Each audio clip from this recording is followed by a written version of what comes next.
question, which is, what is next for Super Rugby? This has come from David Pollard from Wellington, New Zealand. Hi, guys. Loving the podcast. And it's my favourite rugby podcast, so thanks for doing it every week. I'm not sure. Wasn't it your favourite podcast altogether, David? That's my question to you. My question is, people have been saying for the last few years that Super Rugby is dead. Now that South Africa might be leaving, what's going on and what would you both do to save it if it needs saving? Cool. It's a massive It's a deep question. Yeah, but too deep for us, really. Yeah. Come on, David. Big D. Yeah. I've put down some things that people are saying. Okay, yeah, so I can see this. let's go through. So South Africa are off. No, they're not. Okay. You can take that off. More money's needed. More money is needed. Yes, I would agree. Australian teams are too weak. It's not how you spell Australia. Austrian teams are weak. They are very weak. The crowds are poor. The crowds are very poor, yeah. Japanese are now gone. What? We can't argue with any of these things. Maybe the Austrian teams aren't as weak as... I can't believe I put that. South Africa aren't off though, are they? Well, they might be off. You can't deny that they might be off, all right? What about loads of players are leaving? Yeah. The Rugby Championship's too predictable. It's really between, 3 teams out of 4. 3 teams out of 4, yeah. Really predictable. But let's be honest, Australia haven't really featured that highly. Not lately. And people are saying that Australian rugby's dead, so it's going to become potentially more predictable. The fact that they only got 4 teams in there means that, they're home and away. It means that it gets a bit... I reckon Japan and USA need to come in. Well, this is something that we're going to talk about. But rugby is becoming less popular in countries. I'm not sure whether that's true, but referees are becoming very inconsistent. It depends which country you're looking at. Japan, after the Rugby World Cup, boom. Yeah, massive. It's been an absolute explosion. And I think rugby in Europe is... on the up. It is, definitely. On the up. Rugby in France is on the up. Yeah. Rugby in America is... Wow, it's vertical. So I think that's wrong. But I've got some points here that will hopefully make everyone at home sleep a little bit more comfortable, but also... Well, you're going to be quiet so they don't hear your voice. Another thing is possible. These are just ideas that we've had, or I've had, or whatever. They might not happen, but if they did happen, I think it would make a massive difference. So, let's say South Africa stay. That's a big thing, right? They stay. But if they don't stay, I don't think it's the end of the world for Super Rugby. But I'd like them to stay. First of all, would that mean more teams from each country would be able to come in? Would we bring back Japan? Yes, I think you would absolutely. Yeah, but we can't go, sorry, Japan. No, you've got to remember that we could blame all of that on the South Africans. See, if they leave, it's like anything, isn't it? We actually voted for you. Like any job that you ever have, if someone leaves, you just blame it all on them, don't you? You know what I mean? If South Africa leave, like, come on, Japan, come back. It wasn't us, it was them. Yeah. That way. But it's not me, it's you. They've said, you, it's me. They've said they're going to stay. Okay? They said they're going to stay. But if we introduced our salary cap system... Yeah, like we've talked about. ...funded by privately owned individuals. Now, I thought for a start when I read about this, I thought they've got an owner of the franchise. That's right. And in America... Toby Harris owns Crusaders. Crusaders plummet to bottom of the table. Crusaders are now provincial. Crusaders no more. Okay. So that would be, I'd like to see that for one, you being able to afford the Crusaders for a start. $2? But introduce a salary cap. Yes, I think that's privately owned groups that are paying for them. Now, I thought at the start this is ridiculous, wouldn't happen, but quite a few people have said actually already. So the Western Force that got biffed out. Yeah. I think Razzle Dazzle mentioned that one guy, he funded a whole new competition.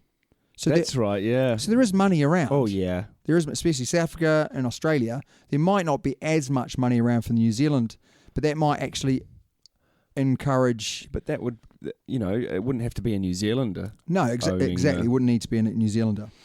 I thought this would be fantastic. If they introduced a draft system, right? But wait for this. the combine system as well. You've been watching too much NFL. Well, let's be honest. The Super Rugby competition has taken a lot of what they do and why they do it from the NFL. Oh, agreed. But did you know that the AFL, so Australian Football League, Yeah.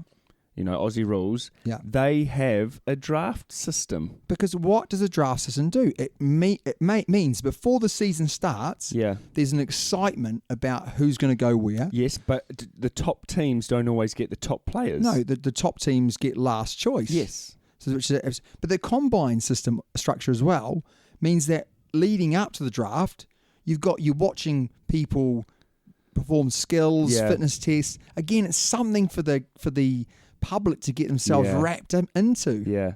I have no idea. And the combine, you can't actually go and watch. You've got to watch it on the telly. That's right. You've got to watch it on telly, which means that, the kind of... A lot of people play the old fantasy rugby. But instead of watching it on telly, would you let people go and watch the combine? Get people interested in actually going to the stadiums or going to where they're having it rather than sitting on the TV? Because at the moment, you said back in a few slides ago, the crowds are poor. The crowds are poor, yeah. The crowds this year have got better, though. That's what I'm going to get to in a little bit. So if you introduce a draft system, you introduce a combine system, you're going to get that interest up.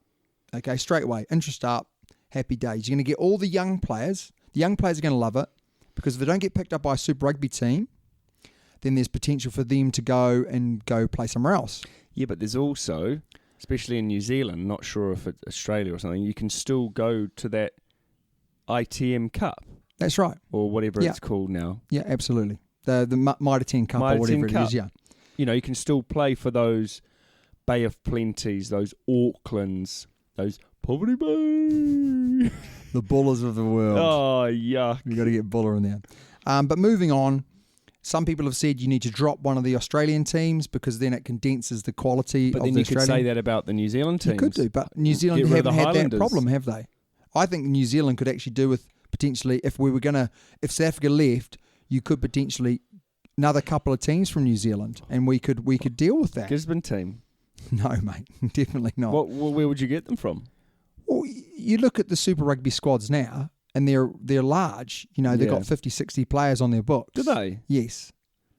So that's why. I did not know that. So therefore, they've got the playing squads. Yeah. But then they've got, the kind of on the book squads where they can pull them in. B teams. Yeah.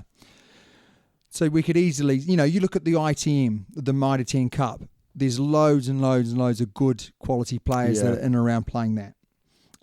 I think the key here, and we're going to go over this later, is to introduce a very competitive season ticket prices across all countries so that potentially you could buy one ticket and you could go one season pass and you could go to any Super Rugby match. Home or away? Home or away if there's tickets available. So if it wasn't sold out, you could go and watch.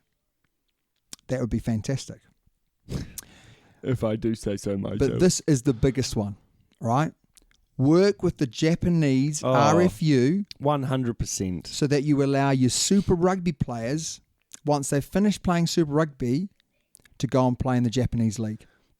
So therefore the players get paid what they need to get paid to stay in New Zealand, Australia and South Africa. Why did we drop the Sunwolves? The reason why we dropped the Sunwolves is because the Japanese rugby union didn't bankroll them. That's the biggest reason. So the Sunwolves have been bankrolled by Sansa. Right. So therefore, the Japanese RFU said, well, we're not going to fund them. We want you to continue funding them. And obviously, to be fair, there was other things that's gone on, but, that's the main reason that's been pointed out, the reason why. So what I then go and say in the Rugby Championship, and this is the point you're going to love, you introduce Japan. That's what I said. And you introduce a Pacific Islands team into the competition.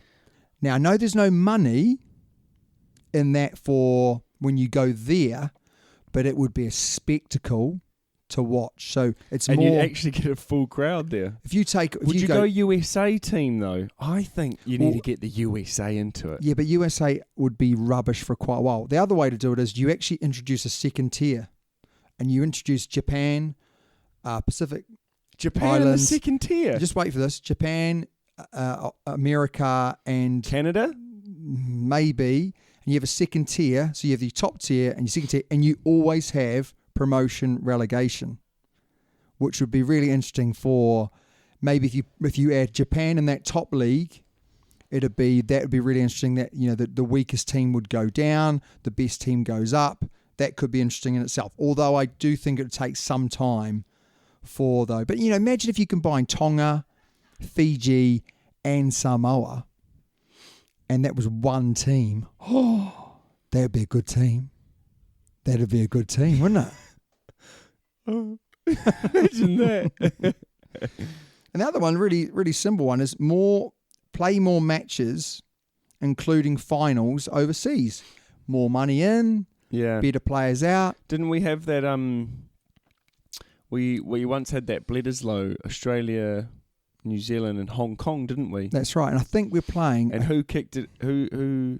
Oh, Stephen Donald, mate. Yeah. Stephen Donald lost us the game. Oh, did he lose us the game or drew the game? No, it was a loss. It was a loss, yeah. And he basically got chopped until the World Cup final. He kicked it straight down as he fell out his throat, didn't he? Oh, mate, it doesn't matter whose throat he kicked it down. They ran it back and scored. That's all I can remember. And a real easy one is never have home refs refereeing home games.